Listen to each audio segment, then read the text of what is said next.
दयालु तेरे पास बसा,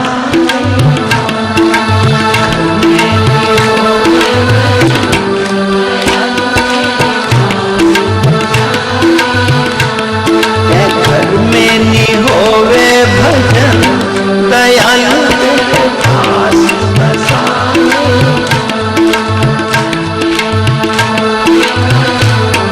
दयालु तेरे पास, और आश्रम के पीछे गुरु जी मारी झोपड़ी बना,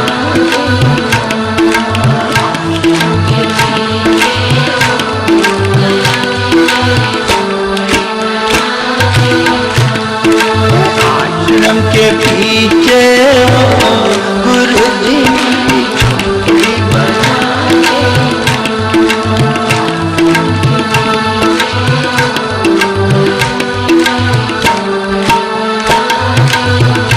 भाव तो उत्पन्न होता है। आप इतनी देर गा रहे हो तो मन को बड़ा विषयता हो रही है और लग रहा है ऐसा कि लोग मन में प्रफुल्लित हो जाते हैं गाते गाते। तो एक करुण स्वर आ जाता है उसमें गाते गाते। जब बहुत देर तक गाते रहोगे तो उसमें एक स्वर दूसरा मिल जाता है जो करुण होता है, और जो वो करुण स्वर उसमें मिल जाता है बस उसी में प्रेम आ जाता है। और प्रेम धन करुणा बराबर परमात्मा, जिसमें प्रेम और करुणा दो का मिश्रण हो जाता है वही परमात्मा का स्वरूप है।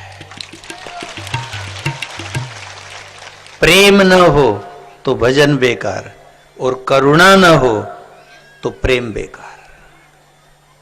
प्रेम करो पर प्रेम करुण होना चाहिए। प्रेम एक दुनिया में अश्लील भी होता है, उसका नाम प्रेम नहीं है, उसका नाम प्यार है। प्रेम प्रेम होता है और प्रेम करुण होता है, प्रेम तो दुखी होता है। देखो दो अंतर है प्रेम में और प्यार में। प्यार कभी कभी कटार भौंक करके खून की धार भी बहा देता जब नी पटे तो, पर प्रेम जीवन भर चलता है और उसमें खून नहीं बहता, उसमें आंसू की धार बहती है। जिंदगी भर याद रखना। ये नौजवान साथी बच्चे बच्चे सुन रहे हैं, इससे हमें अच्छा लग रहा है कि कम से कम ये प्यार की दुनिया में जीने वाले प्रेम को समझ ले। कृष्ण ने गोपियों से कौन सा प्रेम किया था। आज तो वो प्रेम हो रहा है जो आप अखबारों में पढ़ते हो। कुछ दिन चला, उसके बाद गया, चुपके से छुर्रा घोसा, खून खून कर दिया, धार बह गई। इसका नाम प्रेम नहीं है। प्रेम प्रेम सब कोई कहे, प्रेम न जाना कोई, 8 पहर बहता रहे, प्रेम कहावे सोए, घटे बड़े छिन एक में, सो तो प्रेम न होए, अघट प्रेम पिंजरे बसे, प्रेम कहावे सोए। प्रेम प्रेम सब कोई कहे, प्रेम न जाना कोई, पर जा मार्ग मालिक मिले, प्रेम कहावे सोए। ये क्या प्रेम हो सकता? तुम टीवी देख के, चित्रहार देख के प्रेम कर सकते हो? इससे तो खून की धार बह जाएगी, इससे कटार चल जाएगी। लेकिन उस प्रेम धन करुणा जहां बसती थी, गोपियों के आंसू की धार चलती थी, उसका नाम प्रेम है। खून बह रहा है यहां तो रोज, थोड़ा सा कहीं आपस में विवाद हुआ, एक दूसरे को निपटा दिए। स्त्रियां हैं उसको नीच क्रूर व्यवहार से पहुंच चुकी है कि वो चाहे तो वो स्वयं लड़की अपने हाथ से कुछ कर देती है।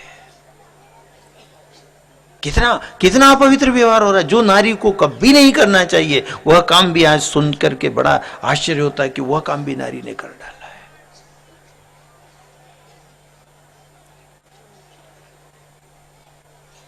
ये सब बैठक गलत होने की देन है और इसको अब भी संभाल लो।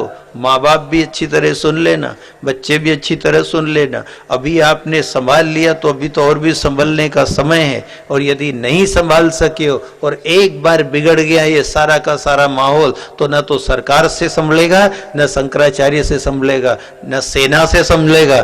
फिर एकदम मनुष्य को मनुष्य निगल जाएगा, यहाँ अत्याचार मच जाएगा, चाप जाएंगे। इसलिए संभाल लो। अभी क्या लगाओगे? अभी तो आप सरकार को लगा रहे हो, शंकराचार्य को लगा रहे हो, फिर कर्फ्यू लगा के सेना लगा देना, पर फिर भी नहीं संभलेगा क्योंकि सभी तो राक्षस हो जाएंगे। किनको किनको संभालोगे? इसलिए बच्चों को संभालो, पत्नी को संभालो, परिवार को संभालो और कहो बेटा गलत जगह नहीं बैठना, गलत सोबत में नहीं बैठना, रात को 12 बजे बाद आएगा दरवाजा नहीं खोलूंगा। करो, इतनी सख्ती तो करो। साकल तो आपके हाथ में है, दरवाजा तो आपने लगाया, पर आखिर रात बैठे रहे, छोरो नहीं आयो, नाने नहीं आयो, मुकेश नहीं आयो, नरेन नहीं आयो, फलानो नहीं आयो। नहीं आयो तो नहीं आयो, साकल तो है, ताला ठोक दो कि सू बाहर नहीं खोलूंगा दरवाजा। मोह तकलीफ दे रहा है, मोह है, खोलो, बाहर रहेगा छोरो, अबे नहीं करेगा, फिर करे, अबे नहीं करेगा, वो मोह तकलीफ दे रहा है। यदि वो मोह नहीं हो तो औलाद तो आज सुधर जाए, पर औलाद को बिगड़ने का 2 कारण है। एक तो उसका पुराना प्रारब्ध, आपने अच्छी तरह समझा दिया, आपने पूरी शक्ति लगा दी, उसके बाद भी नहीं समझे तो समझ लेना ये पुरबला पाप है, अब ये सुधरेगा भी नहीं।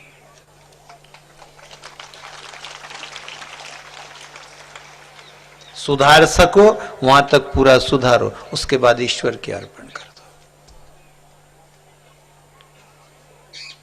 के हई उपास्या, वहां जरूर ध्यान देना। हम कहां बैठ रहे हैं, हमारी संतान कहां बैठे, हमारे घर की नारी कहां बैठे, बैठने पे तुरंत ब्रेक लगा दो, कहां बैठे। यदि यहां बैठी है आज के बाद तो ठीक नहीं होगा। सुखदेव मुनि राजा परीक्षित को सुना रहे हैं कि राक्षस मारे गए, समुद्र के किनारे पड़े, कोई सुनने वाला नहीं है। उसके बाद वो अपने गुरु के पास ध्यान किया, गुरुवर आप रक्षा करो। तो गुरु ने संजीवनी विद्या से फिर जीवित किया, अपने पास रखा और कहा मूर्खों, तुम गलत जगह बैठ गए थे, उससे भोग रहे हो, अब मेरे ही पास बैठना, कोई हिलेगा नहीं, कोई जाएगा नहीं, यहीं बैठो। तो शुक्राचार्य गुरु ने अपने पास बैठाया, यज्ञ कराया, यज्ञ से ऐसी सामग्री निकली युद्ध की जिससे विजयश्री मिली और स्वर्ग पे राज फिर से कायम हो गया राक्षसों का।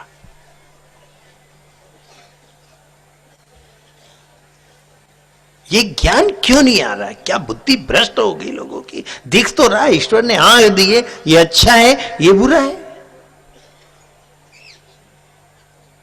जब आंख दिए, बुद्धि दिए, फिर परख क्यों नहीं रहे हो? अच्छा लोग दे रहे हैं, बांट रहे हैं, फिर भी नहीं ले रहे। हो क्या गया ऐसा? ये तो बताओ कि हो क्या? चरणामृत बट रहा मंदिर में, वो नहीं ले रहे।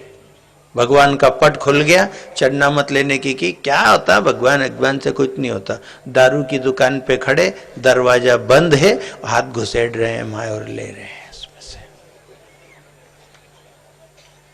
इससे लगता है कि मति मारी गई लोगों की, पूरी बुद्धि भ्रष्ट हो गई है कि जहां दरवाजा बंद है वहां तुम्हारी इज्जत का ख्याल भी है तुम्हें। एक काम करो, जो दारू पीते हैं इनको एक दिन इनके बीआई जी के यहाँ ले जाओ और बीआई जी से कह दो कि ये आए जब तुम दरवाजा बंद कर लेना भीतर से।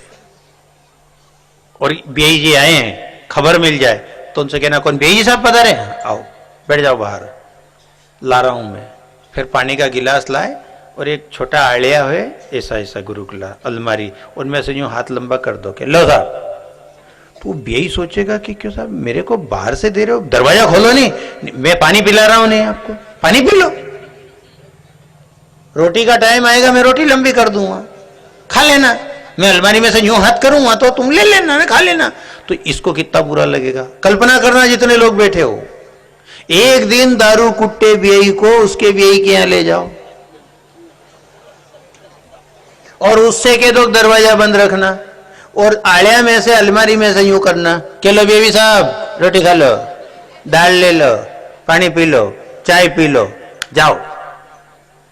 वो कहेगा मेरी इज्जत है कि नहीं साहब? मैं कोई कुत्ता हूं जो रोटी फेंक दी आपने? दरवाजा खोलो, गादी बिठाओ, मेरे को बिठाओ, उसके बाद बैठो, आसन लगाओ, पानी का गिलास भरो और बैठा के जिमाओ। ये अच्छा तुमने ऐसे रोटी दे दी, क्या मेरी इज्जत है? तो नहीं कि तुम दारू की दुकान पे बैठते हो तो वहां कोई सोफा लगता है, वहां जाते हो तो वो भी तो यूं दे। तो मैंने सोचा अपना बेई यूं खाता होगा, तो ऐसे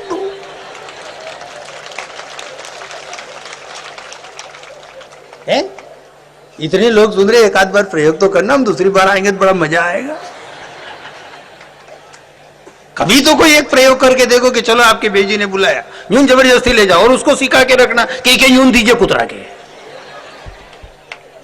और फिर कहना कि तू दोनों टाइम ठेके पे जाता है, वहां एक गुरु क्लियाज रहता नहीं इतना बड़ा, देखा कि नहीं आप लोगों ने, और उस गुरु क्लिया में से हाथ लंबा करे, ये चुपचाप ले ले, कुछ नहीं बोले, जाएगा नोट अड़ाया, उनने दिया, लियो, खोचो, बोले तक ने सुधार बने। कोई ये भी नहीं कि आओ साहब बिराजो, आप साड़ी की कपड़े की दुकान पे जाओ, सोना चांदी की दुकान पे जाओ तो कितना कहते हैं, आइए बहन जी, आइए भैया जी, आओ बा साहब, आओ साहब बिराजो, क्या लेंगे, कौन सी क्वालिटी, क्या रेंज है, क्या बजट है आपका, अभी निकाल देता हूं, ये निकाल देता हूं, वो निकाल, चाय ला रहे, छरे पानी ला रहे, फलाना कर रहे, सांप को यूं दे रहे। इतना सम्मान जहां मिले वहां नहीं जा रहे हो, और जहां खाली पकड़ई और चुपचाप वहां जा रहे हो, तो आदमी हो कि जानवर हो।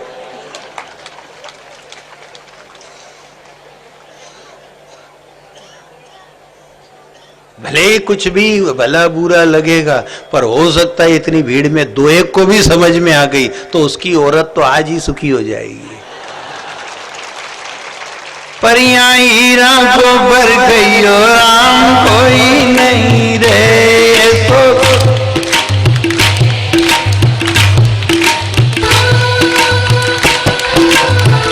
जोर से बोलो ना।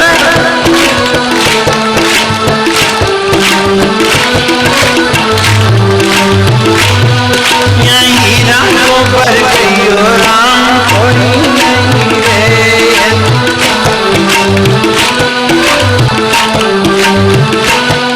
यहीं रामों पर गयो राम कोई नहीं रे,